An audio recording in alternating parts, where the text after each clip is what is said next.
Okay, y'all. So that first mead experiment went really, really well. And I'm gonna make another batch. Actually, I'm gonna make 2 this time. So I'm gonna show you how to do it. It's pretty easy. Please excuse my slurring and stuff. To me, it's super obvious. I got the Invisalign thing and it's like, I'm kind of self-conscious, but here goes anyways. Let's see, I start with Red Star Premier Blanc champagne yeast.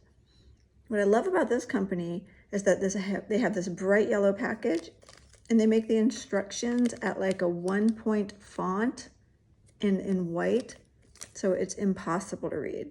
I think that's cool. Anyway, that's what I use. So for a quarter cup of water, you would put like a quarter of that package. That's made for, gallon size. So that's what I have here is half a cup of water, because I'm doing 2 quart-sized jars. The water is about 100 degrees. So this is, you just don't need much to do this. You don't need a lot of tools. That's why it's cool. I stick this thingy in there until it's around 100 degrees. Put your yeast in there, stir it around a little bit, and wait about 20 minutes. And I have about 11 minutes to go until my yeast is ready. So in the meantime, I get the jars. And it says to put like 3/4 to a cup of honey. I put just under a cup because I wanted to save some for the bears. By the bears, I mean me. I wanted to save some. So you do that, and then you just take some water, and don't use tap water. Tap water will ruin everything. I like to use this Eternal stuff. It's alkalinized spring water, but whatever clean water you have. And so you do that, and you boil your water, which I think is weird, but you boil your water and you let it cool just a little bit, and you pour this in there to be about 3/4 of the jar. Ta-da. It's a little bit much, but that's okay. And then, oh, let me grab a spoon. Where's my spoon? Oh, maybe that'll fit. Okay.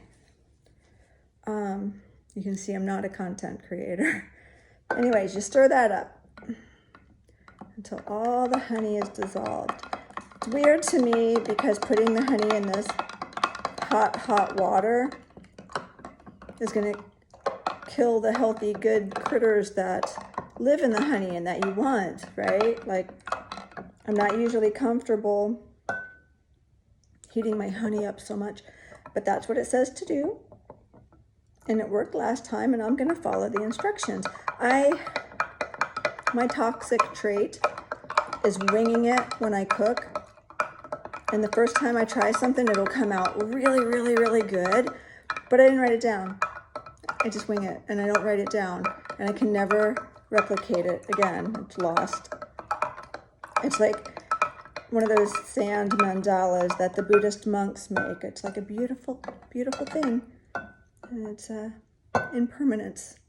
The lesson of impermanence. So there we go. So we got that going on. Now, I don't know if I timed this right.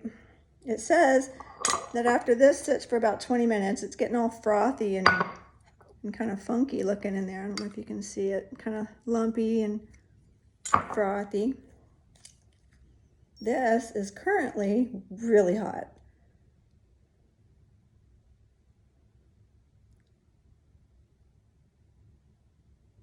It's not even going to register. It's way too hot.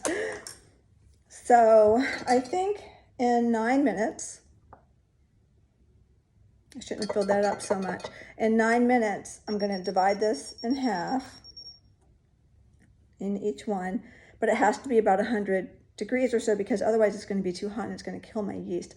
You have to hydrate it first before you put it in there, because if you put your yeast, your dry yeast, right into the sugar water, it'll kind of like freak out. And it's like too much. It's too much stimulation, and it'll kill it. And it seems 100 degrees is the sweet spot. So I have to let this sit for a bit, but what I might do is take some of my spring water, since I done goofed up while I'm waiting, stick a little cup of this or so in the freezer to cool it off, and maybe kind of add a little bit and try and expedite the cooling off.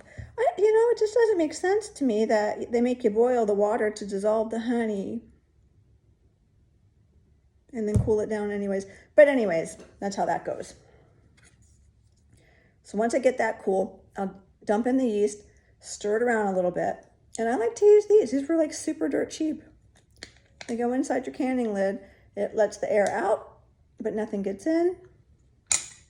And I put a little sticker on it that has the date that I made it, and the, 5 to 6 weeks is usually what they say it takes. So I just sit it on the floor of my pantry,